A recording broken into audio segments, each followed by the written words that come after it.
Hello friends, how are you? Welcome to our YouTube channel Dhyan Commerce, the key of success. Please like, subscribe, share and press bell icon for notifications. Thank you. जय माता जी dear student, welcome to online lecture of Dhyan commerce. Dhyan commerce के online lecture में आप सबका स्वागत है। Single entry का सफर ऑलमोस्ट हम एंडिंग पे है और अब जो भी लेक्चर बचे हैं मैं उसमें आपको सिर्फ और सिर्फ यूनिवर्सिटी के सम की प्रैक्टिस करवाने वाला हूँ। तो आज का सम हमारा गुजरात यूनिवर्सिटी का ही सम है। आपकी टेक्स्ट बुक में second last sum example number 43 page number 263 और नाम है गुजरात यूनिवर्सिटी 2018 का सम। महेश करके नाम है, जो बिजनेसमैन है वो अपने अकाउंट सिंगल एंट्री से मेंटेन कर रहा है। तो अब शायद तक 2 या 3 लेक्चर का काम बचा है, तीनों में मैं यूनिवर्सिटी के सम लेने वाला हूँ, जिसमें से पहला आज का सम 2018 का। चलो, अकाउंट कितने बनाने हैं, कॉन्सेप्ट क्या है, सभी के लिए हमें पहले क्वेश्चन को रीड करना पड़ेगा। आपके पास टेक्स्ट बुक होना चाहिए, कैलकुलेटर होना चाहिए और नोटबुक के साथ ज्वाइन हो जाओ। पेज नंबर 463, नाम है महेश। स्टार्ट कर रहा हूं मैं reading. Mahesh maintain his books under single entry system. भाई देखो, हर बार की तरह इंफॉर्मेशन है कि महेश अपने अकाउंट सिंगल एंट्री से मेंटेन कर रहा है। Second line, from the following information extended from his book for the year ending 31 मार्च 2018। उसकी बुक में से नीचे की इंफॉर्मेशन हमें मिली है। Prepare final account. सिर्फ एक छोटा सा सेंटेंस का क्वेश्चन हमें मांगा है कि फाइनल अकाउंट प्रिपेयर करो। और फाइनल अकाउंट का मतलब क्या होता है बच्चों? फाइनल अकाउंट का मतलब होता है trading, PNL and balance sheet. तो हमें ये 3 अकाउंट उन्होंने सिर्फ मांगे हैं, पर 3 अकाउंट के अलावा हमें पता है कि कुछ ना कुछ मिसिंग होगा, इसीलिए सिंगल एंट्री के कुछ अकाउंट हम बनाएंगे। उसके लिए आपको इंफॉर्मेशन चेक करनी चाहिए। पहले इंफॉर्मेशन जो आपको दिया है वो समरी ऑफ कैश बुक है, यानी कैश का आपको बैलेंस दिया हुआ है। अच्छा, कैश अकाउंट दिया है, कैश अकाउंट नहीं दिया है, सिर्फ और सिर्फ ट्रांजैक्शन दिए। तो इसका मतलब हमें पहली बार सब में वापस से एक बार कैश अकाउंट बनाना पड़ेगा। स्टार्टिंग के कुछ लेक्चर में कैश अकाउंट हमने प्रैक्टिस ऑलरेडी किया हुआ है, इस बार इसका अकाउंट फिर से बनाएंगे। और ये कैश ट्रांजैक्शन है, अकाउंट हमने बनाया है, यानी कि ट्रांजैक्शन का एक डेबिट इफेक्ट, एक क्रेडिट इफेक्ट। डेबिट या क्रेडिट कैश ट्रांजैक्शन की हर एक की एक इफेक्ट कहां पे आएगी? कैश अकाउंट में। और दूसरी जो व्हाटएवर अकाउंट हमने प्रिपेयर किए है, दूसरे इफेक्ट वहां पे जाएगी। सेकेंड इंफॉर्मेशन अगर आप चेक करोगे तो उसमें आपको दिख जाएगा details regarding assets and liability, यानी असेट्स एंड लायबिलिटी का आपको बैलेंस दिया हुआ है। उसमें अगर आप चेक करोगे कहीं पे भी आपको ओपनिंग कैपिटल नहीं दिखेगा। देखो, डिटेल्स में 1417 का कॉलम भी है, 3118 का भी कॉलम है, पर 1417 के कॉलम में ओपनिंग असेट्स एंड लायबिलिटी में कहीं ओपनिंग कैपिटल नहीं है। अगर ओपनिंग कैपिटल नहीं है, आप क्या बनाओगे? Statement of affairs. अच्छा, दूसरा यहाँ पे मैंने डेटर और क्रेडिटर अकाउंट बनाया है। Bills receivable and bills payable के बारे में पूरे सम में कोई नामो निशान नहीं है। भले अगर आप पहले से पता ना हो, अगर आप बना देते हो तो उसमें कोई एंट्री नहीं जाएगी, पर क्योंकि मुझे पहले से पता है इसीलिए मैंने bills receivable and bills payable account prepare ही नहीं किया है। उसके अलावा सीधा कैश अकाउंट प्रिपेयर किया है। और फिर देख लो आप, क्वेश्चन में ही एडिशनल इंफॉर्मेशन करके काम खत्म हो जाता है। तो सिर्फ बड़ी बड़ी 3 इंफॉर्मेशन है और उसमें हमारा सम कंप्लीट हो जाएगा। तो आज का सम बहुत ही शॉर्ट एंड स्वीट सम है, उसको आराम से कंप्लीट कर लेते हैं। पर सिंगल एंट्री का सम देखने में जो इजी लगता है वो इजी कभी होता नहीं है, क्योंकि जब आप अकाउंट बंद वगैरह करोगे, क्लोजिंग बैलेंस लिखोगे, तब आपको प्रॉब्लम हो सकता है। सबसे पहले हम कहां से स्टार्ट कर सकते हैं? 2 तरीके हैं, कैश ट्रांजैक्शन में सीधे शुरू कर सकते हो या ओपनिंग बैलेंस से भी शुरू कर सकते हो। मैं स्टार्ट करूंगा विद ओपनिंग बैलेंस। हम हर बार पहले ओपनिंग बैलेंस लिखते हैं। अब ओपनिंग बैलेंस अकाउंट ऑलरेडी बने जा चुके हैं। पहला हम स्टेटमेंट में ओपनिंग बैलेंस की इफेक्ट देंगे, दूसरी व्हाटएवर अकाउंट में हम उसका इफेक्ट देंगे। तो सबसे पहले मुझे ओपनिंग बैलेंस 1417 का कॉलम सेकंड इंफॉर्मेशन में दिख रहा है। बिल्डिंग, फर्नीचर, मशीनरी, तीनों एक जैसे बैलेंस है, तीनों का असेट है। तो सबसे पहले स्टेटमेंट में इफेक्ट आएगी, ये लिखा मैंने बिल्डिंग, फिर बाद मुझे दिखा मशीनरी, फिर मैंने भी लिख दिया मशीनरी। चलो तीनों का बैलेंस 162,000, 45,000 एंड नेक्स्ट है 2,25,000। तीनों का ओपनिंग है, ओपनिंग बैलेंस बैलेंस शीट में लिखा जाएगा पर बाहर की कॉलम में नहीं। कहाँ लिखोगे? Inner column. सबसे पहले फिर से लिखा मैंने बिल्डिंग 162,000, 3 लाइन छोड़ देनी है आपको, फिर लिखना है उसके बाद furniture value rupees 45,000 and then उसके बाद 2-3 लाइन छोड़ के फिर से मशीनरी वैल्यू रुपीस 225। तो इस तरीके से हमारे तीनों असेट राइट डाउन हो चुकी है, पहला इफेक्ट स्टेटमेंट में, दूसरा फाइनल बैलेंस शीट में। नेक्स्ट ओपनिंग बैलेंस मुझे दिखा डेटर। डेटर का ओपनिंग पहले इफेक्ट स्टेटमेंट में कहां लिखूं? असेट साइड मेंशन करो, ये मैंने मेंशन किया debtor value rupees 2,88,000। Second effect debtor account debit side, to balance brought down 2,88,000, कुछ इस तरीके से। नेक्स्ट वन, फिर उसके बाद मुझे दिखा क्रेडिटर का ओपनिंग। क्रेडिटर ओपनिंग आएगा स्टेटमेंट में लायबिलिटी साइड, ये लिखा मैंने creditor 1,17,000। Second effect creditor account हमने बनाया, उसके अकाउंट में credit side bar balance brought down 1,17,000। Next one, फिर उसके बाद दिखा है stock.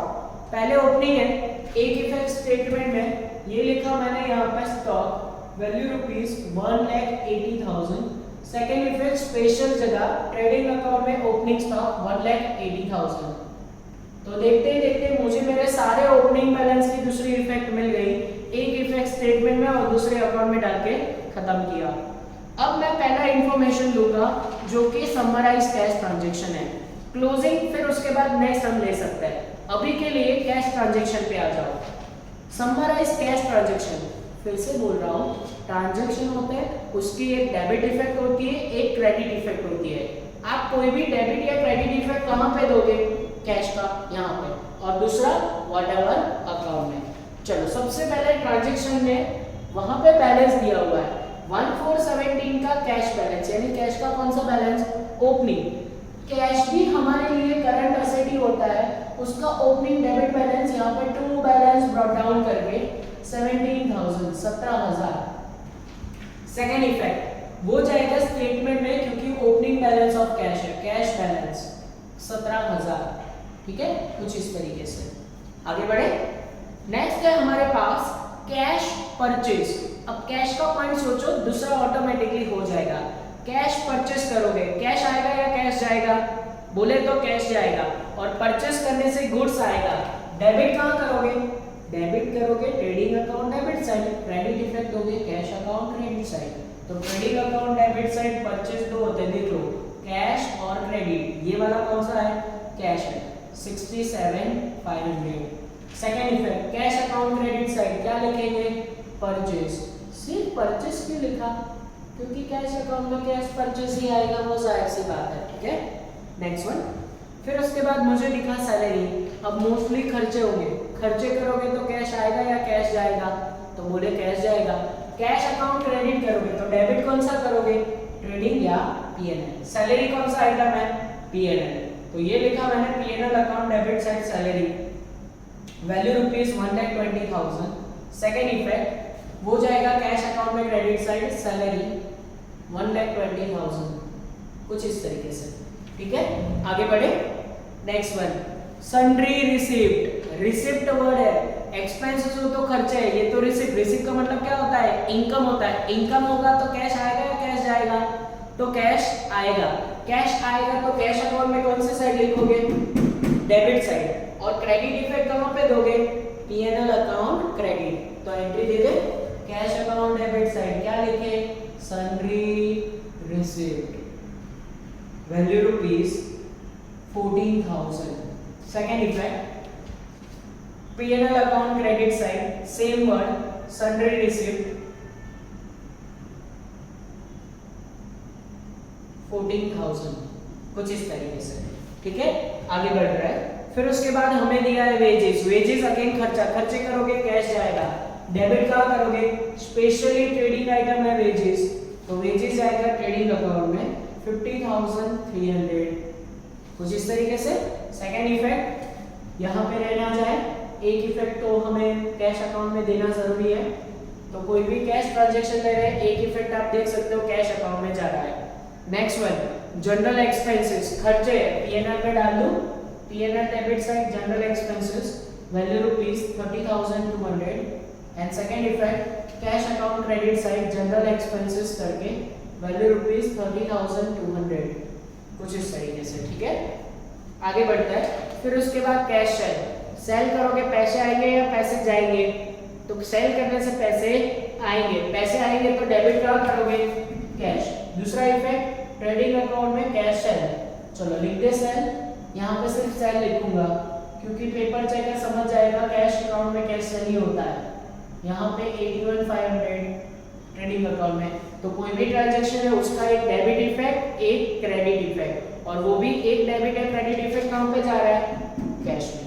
Next one paid to creditor, creditor को पैसे पेमेंट किए, कैश आया कैश गया? कैश गया। कौन लेके गया कैश? क्रेडिटर लेके गया। तो क्रेडिटर अकाउंट डेबिट साइड क्या लिखूं? Cash account value rupees 6,12,000। Second effect cash account credit side क्या लिखूं? क्रेडिटर अकाउंट वैल्यू रुपीस 1,00,000 और 6,12,000, बहुत बड़ी वैल्यू है इस तरीके से। ठीक है, आगे बढ़ रहे हैं बच्चों। Next one drawing. अब समराइज कैश ट्रांजैक्शन में ड्राइंग दिया, यानी कि कैश का ड्राइंग है। ड्राइंग यानी उपहार। अगर ओनर कैश लेके जाता है तो कैश आएगा बिजनेस में से या बिजनेस में से कैश जाएगा? तो कैश जाएगा। जाएगा तो कौन सी साइड ड्राइंग आना चाहिए? Credit side. दूसरा उसका स्पेशल जगह कहाँ है? ओपनिंग कैपिटल में से 2 लाइन छोड़ के ड्राइंग क्या हो जाएगा? माइनस। कितना ड्राइंग किया है उन्होंने? 45,000। तो यहाँ पे ड्राइंग करके क्रेडिट साइड लिखा। अच्छा, यहाँ पे क्रेडिट इफेक्ट दिया, यहाँ लायबिलिटी साइड से माइनस किया, इफेक्ट आपने डेबिट ही दिया है। तो ट्रांजैक्शन का एक डेबिट इफेक्ट एक क्रेडिट इफेक्ट, कुछ इस तरीके से काम हुआ। ऑलवेज यही होगा। मैंने कहा था इफेक्ट डेबिट या क्रेडिट होगा, मैंने ये नहीं कहा कि डेबिट लिखो और क्रेडिट लिखो। ठीक है, इफेक्ट डेबिट या क्रेडिट होना जरूरी है। नेक्स्ट अब पहुंच चुके हैं लास्ट ट्रांजैक्शन, जिसका नाम है कैश बैलेंस। 31/3/2018 का कैश बैलेंस है, यानी कैश का कौन सा बैलेंस? क्लोजिंग। और क्लोजिंग बैलेंस है कैश अकाउंट में 132,500 लिख देंगे। अच्छा, यहाँ पे ध्यान से देखोगे तो आपको ये थोड़ा सा समझ में आना चाहिए कि कैश का ओपनिंग क्लोजिंग दोनों दिया है, मिसिंग कुछ और ही होगा, और वो क्या मिसिंग होगा आपको अभी पता नहीं चलेगा, वो सब जब बंद करेंगे तब पता चलेगा। एक कैश का क्लोजिंग यहाँ पे लिखा, दूसरा कहाँ लिखेंगे? बैलेंस शीट में यहाँ पे थोड़ी सी लाइन छोड़ के कैश बैलेंस वैल्यू रुपीस 132,500, कुछ इस तरीके से। ठीक है, चलो नेक्स्ट। अब हमारे पास कैश ट्रांजैक्शन भी खत्म हुए। अब आप चाहो तो क्लोजिंग बैलेंस पहले राइट डाउन कर सकते हो, फिर पैराग्राफ में जा सकते हैं। तो मैं कुछ ऐसा ही काम कर रहा हूँ, सबसे पहले क्लोजिंग बैलेंस लिख रहा हूँ, और most most most important point आ रहा है कि जब आप क्लोजिंग लिखने जाओगे तो आपका ध्यान नंबर 2 की डिटेल पे होना चाहिए। 1417 कॉलम हम ऑलरेडी ले चुके हैं। दूसरा क्लोजिंग है 31/3/18 का कॉलम। जनरली फिक्स असेट का ओपनिंग या क्लोजिंग आपको ओपनिंग दिया होता है, क्लोजिंग ऑलवेज मिसिंग होता है, पर ये वाले सब में आपको ऑलरेडी क्लोजिंग दिया हुआ है और उसके कुछ इफेक्ट आपको एडिशनल इंफॉर्मेशन में दिए हुए हैं। तो सबसे पहले मैं अगर क्लोजिंग लेने जाऊंगा तो थोड़ा सा दिक्कत हो सकता है, तो हम क्या करते हैं, पहले इंफॉर्मेशन नंबर 3 एडिशनल इंफॉर्मेशन पे कुछ एक्स्ट्रा पॉइंट ले लेते हैं, फिर बाकी का क्लोजिंग हम लेने जाएंगे। या फिर क्लोजिंग में अभी हम सारे बैलेंस ना लें तो डेटर, क्रेडिटर और स्टॉक का ले सकते हैं, पर ऐसा आधा अधूरा काम नहीं करना है। हम सबसे पहले क्या करते हैं, एडिशनल इंफॉर्मेशन को ले लेते हैं। एडिशनल इंफॉर्मेशन में 2-3 रिपीटेड ट्रांजैक्शन है, जैसे कि पहला देखो, एडिशनल इंफॉर्मेशन में लिखा है डिस्काउंट अलाउड। डिस्काउंट अलाउड बच्चों कहाँ लिखते हो, पीएनआर अकाउंट डेबिट करते हैं, ये लिखा मैंने डिस्काउंट अलाउड वैल्यू रुपीस 14,400। यहाँ पे डेबिट, क्रेडिट होगा debtor account credit side, discount allowed 14,400, इस तरीके से आगे बढ़े। नेक्स्ट है एग्जैक्ट इससे उल्टा, डिस्काउंट रिसीव्ड। डिस्काउंट रिसीव्ड अपने लिए इनकम है, P&L क्रेडिट होता है, तो डेबिट कहाँ करोगे? Creditor account debit side, discount received value rupees 8100। Second effect P&L account credit side discount received करके 8100। ओके, आगे बढ़े। Next one sales return. Sales return होगा तो हमारे में रिटर्न यहां से माइनस होगा। कितना रिटर्न आया है? 3600। अच्छा, यहां से माइनस किया, इफेक्ट आपने डेबिट किया। क्रेडिट कहां करोगे? डेटर अकाउंट क्रेडिट साइड, जहां डिस्काउंट अलाउ था वहीं पे सेल्स रिटर्न 3600। ट्रांजैक्शन का एक डेबिट एक क्रेडिट इफेक्ट होना चाहिए। और रिटर्न करोगे, गुड्स वापस जाएगा, रिटर्न होगा सेल्स रिटर्न, डेटर हमें गुड्स लौटाएगा, हमारे पास गुड्स आएगा और कौन लौटा रहा है? डेटर लौटा रहा है। आगे बढ़े। परचेज रिटर्न, अगेन ट्रेडिंग में से माइनस, माइनस कितना करना है? 9000। परचेज रिटर्न यहां से माइनस किया, इफेक्ट आपने क्रेडिट दिया। डेबिट कहां करोगे? क्रेडिटर अकाउंट डेबिट साइड, ये लिखा मैंने परचेज रिटर्न वैल्यू रुपीस 9000, कुछ इस तरीके से। ठीक है। नेक्स्ट, अब ये चार ट्रांजैक्शन के बाद मुझे तुरंत दिख रहा है डेप्रिसिएशन। लिखा है depreciation on building and furniture 13400 and 3000 respectively. तो अब सब में सबसे ज्यादा जो इंपॉर्टेंट पॉइंट है वो आ चुका है, फिक्स असेट वाले पॉइंट। 2018 का ये जो सम है ये जाना जाएगा आपके ये तीनों फिक्स असेट के क्लोजिंग बैलेंस के लिए। चलिए, तो इंपॉर्टेंट पॉइंट शुरू करते हैं। फिक्स असेट में सबसे पहला मैं कंसीडर कर रहा हूं बिल्डिंग। बिल्डिंग में ओपनिंग क्लोजिंग सभी असेट में वैसे दिया हुआ है, पर आप कंपेयर करोगे तो मुझे ओपनिंग कॉलम 162 है और क्लोजिंग ऑफ बिल्डिंग मुझे दिखा 2,25,000। तो जब बिल्डिंग का क्लोजिंग लिखोगे 2,25,000, तो बीच का ये जो डिफरेंस है ड्यूरिंग द ईयर 162 का 225 कैसे हुआ? तो जब आपका ओपनिंग से क्लोजिंग बैलेंस इंक्रीज हो, ध्यान रखना, ओपनिंग से क्लोजिंग बैलेंस क्या हो? इंक्रीज हो, उसका मतलब आप ये समझोगे there is an purchase of fix asset. ये क्या कहलाएगा बच्चों? परचेज कहलाएगा। यही मुझे आपको सिखाना था कि क्लोजिंग और ओपनिंग के बीच में अगर डिफरेंस हो तो during the year either purchase हुआ होगा आइदर सेल। कब ऐसा करना है? जब आपके पास ओपनिंग एंड क्लोजिंग दोनों हो। तो देखो यहाँ पे अगर आप डिफरेंस निकालोगे तो building during the year increase हुआ है, यानी 63,000 डिफरेंस आएगा। वो क्या कहलाएगा बच्चों? परचेज कहलाएगा। अब सीधा एक साथ ही इसका दूसरा एंट्री भी करना चाहिए। परचेज 63, यहाँ पे आपने डेबिट इफेक्ट दिया है, दूसरा उसका क्रेडिट इफेक्ट बाकी है। और परचेज ऑफ बिल्डिंग करोगे उसका सेकंड इफेक्ट जाएगा कैश में। कहाँ जाएगा? परचेज एंड सेल का सेकंड इफेक्ट कैश में। परचेज करोगे कैश आएगा या कैश जाएगा? तो परचेज करने से कैश जाएगा तो इसका सेकंड इफेक्ट कहाँ पे आएगा? कैश अकाउंट क्रेडिट साइड, लिखेंगे परचेज ऑफ बिल्डिंग। कोई बताने नहीं आएगा, 63,000 अपने आप करने वाला काम है। तो फर्स्ट बिल्डिंग अभी ये आधा पॉइंट कंप्लीट हुआ है। ओपनिंग क्लोजिंग को कंपेयर किया, इंक्रीज आया, उसका सेकंड इफेक्ट हमने परचेज समझ के ले लिया कैश अकाउंट में। अभी भी इस पे डेप्रिसिएशन माइनस करना बाकी है। रेडीमेड डेप्रिसिएशन दिया है पैराग्राफ में।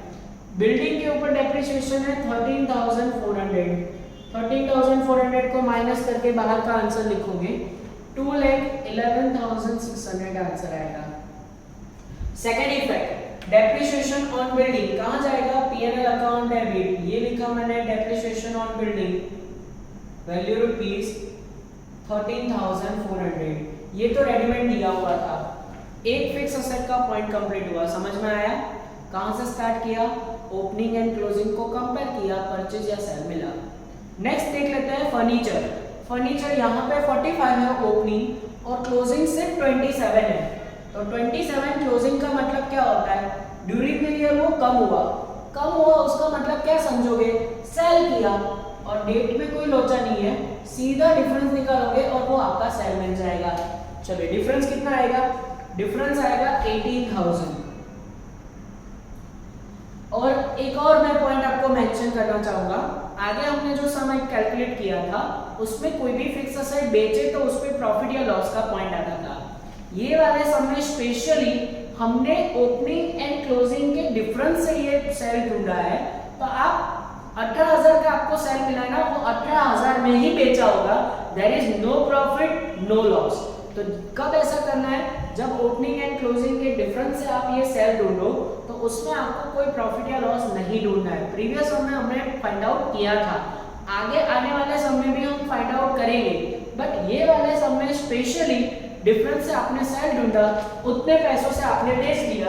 अच्छा, सेल किया, कोई भी फर्नीचर कोई भी फिक्स असेट बेचो, बोलो कैश आएगा या कैश जाएगा, तो बोलेंगे कैश आएगा क्योंकि सेल करने से पैसे मिलते हैं। पैसे मिलते हैं तो उसकी इफेक्ट कहाँ जाएगी, कैश अकाउंट डेबिट साइड। क्या लिखूं, सेल ऑफ फर्नीचर।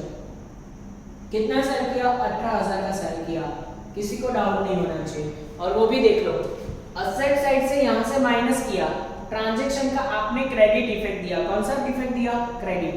और डेबिट कहाँ लिखा है, कैश अकाउंट डेबिट, तो ट्रांजैक्शन का एक डेबिट इफेक्ट एक क्रेडिट इफेक्ट हो गया। आगे बढ़े, फिर उसके बाद उसमें से डेप्रिसिएशन अभी भी माइनस करना बाकी है। इसका डेप्रिसिएशन आपको 3000 रेडीमेड दिया हुआ है क्वेश्चन में, जैसे देखोगे पता चल जाएगा। तो 3000 माइनस करने के बाद बाहर आएगा 24,000। Second effect of depreciation, P&L account debit depreciation on furniture, value rupees 3000, कुछ इस तरीके से। ओके बच्चों, नेक्स्ट वन। फिर उसके बाद मुझे दिख रहा है मशीनरी, पर मशीनरी में ओपनिंग या क्लोजिंग में कोई डिफरेंस नहीं है, यानी ड्यूरिंग द ईयर ना मशीनरी परचेस किया ना सेल किया, इन दोनों की तरह। तो उस पे डेप्रिसिएशन का नीचे एडजस्टमेंट है, एडजस्टमेंट रीड करोगे तो पता चल जाएगा। लिखा है machinery is to be depreciation 10%। इस पे कितना डेप्रिसिएशन काम करना है, 10%। चलो पूरे साल का 10% यानी 22,500 माइनस करके बाहर का आंसर आएगा 2,02,500, कुछ इस तरीके से। ठीक है, अब सेकेंड इफेक्ट किसकी जाएगी, क्लोजिंग की सेकेंड इफेक्ट नहीं होती, किसकी सेकेंड इफेक्ट होती है, डेप्रिसिएशन की। तो एक और depreciation on machinery, value rupees 22,500। तो इस तरीके से ये वाले सब में सबसे ज्यादा जो इंपॉर्टेंट पॉइंट था वो फिक्स असेट के पॉइंट थे, वो कंप्लीट हो चुके हैं। नेक्स्ट हमें कुछ रिजर्व रखने के लिए बोला है, पर उसके लिए बाकी के क्लोजिंग बैलेंस अभी राइट डाउन करना बाकी है।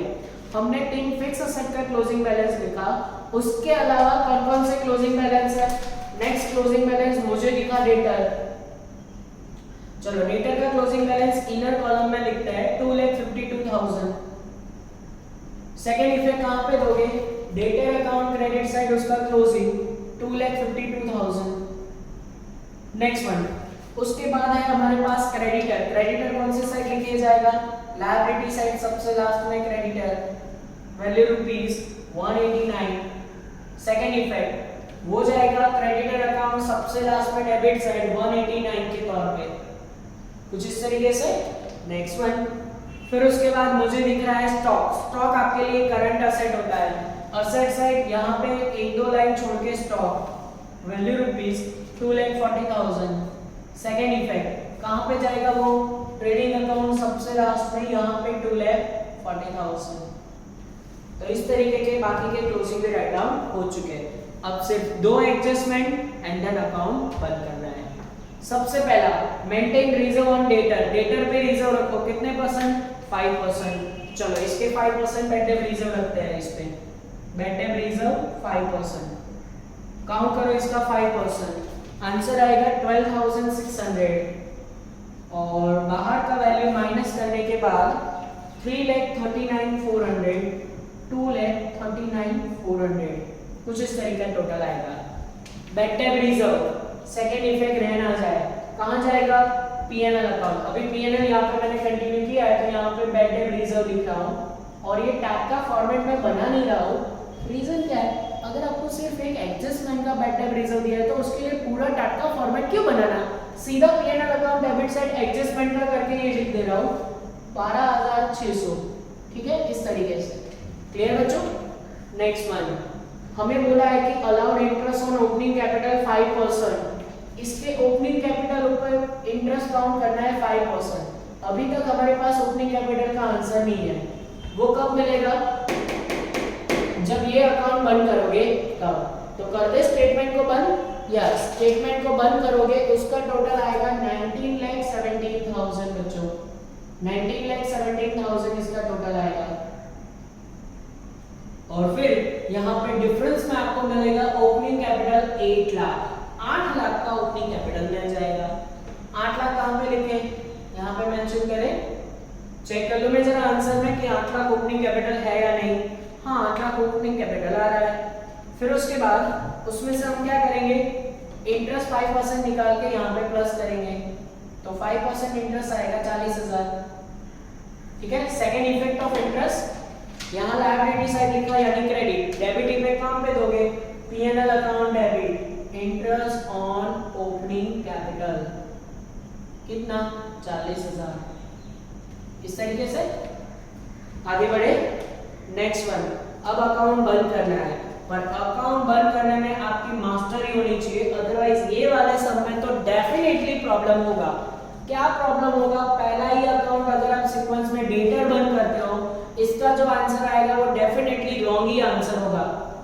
फर्स्ट कई समय आई थिंक मैं बता चुका हूँ, डेटर अकाउंट में जो मिसिंग है, यहाँ पे अभी दो चीजें मिसिंग है। कैसे पता चलता है? ओपनिंग है, आपके पास क्लोजिंग है। यहाँ पे आप चेक करोगे तो क्रेडिट सेल मिसिंग है, मिनिमम 4 इंफॉर्मेशन ये भी मिसिंग है, राउंड। और अगर डेबिट साइड दोनों दिया हो तो क्लोजिंग स्टॉक के अलावा एक और मिसिंग है, वो है कैश अकाउंट, क्वेश्चन मार्क। अब डेटर अकाउंट में 2 मिसिंग है, ये पता कैसे चलता है बच्चों? सिर्फ और सिर्फ एक्सपीरियंस से पता चलता है। सिंगल एंट्री में बहुत ही एक्सपीरियंस की जरूरत पड़ती है। जब आप अकाउंट बंद करते हो तो ये चीजें आपको पता होनी चाहिए कि क्या क्या चीजें मिसिंग हो सकती है।